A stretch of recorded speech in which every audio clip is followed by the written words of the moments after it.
Tere, olen Elvi ja tulen Põltsamaalt. Olen 59-aastane ja elukutselt pedagoog. Olen kergejõustiklane ja viimased 3-4 aastat tegelenud ka sangpommiga. Olen 3-4 aastat proovinud ja olen eelmisest aastast seenioride maailmameister.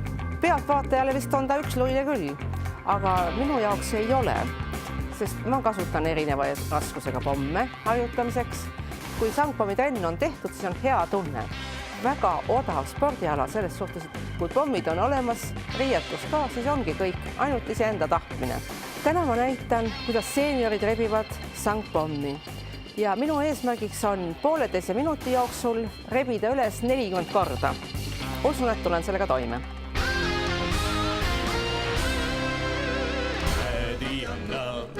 Tädi Anna, siis ainult jumalaksin sind. Tädi Anna, kui oma pärijaks teed mind, kes kuuleb ühe kõrvaga. Tädi Anna ja kingib määrid tõrvaga. Tädi Anna, kes ööseks hambad võtab suust. Tädi Anna, kel parem jalg on tammepuust. Tädi Anna,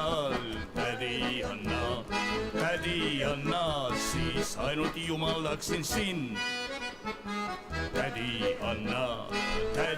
Anna, kui oma pärijaks teed mind, kes paks ja palju higistab. Tädi Anna, korsetkel väga pigistab. Tädi Annal, kel varvad väidub peitsiga. Tädi Anna ja taeval läheb neid sina. Tädi Anna, siis ainult jumalaksin sind. Tädi Anna, kui oma pärijaks teed mind, kes häid nagu vana Ford. Tädi Anna, kes suudelnud veel pole kord. Tädi Anna, kes usub, et kurg lapsi toob. Tädi Anna ja viskit lubja veiga joob. Tädi Anna, kui oma pärijaks teed mind.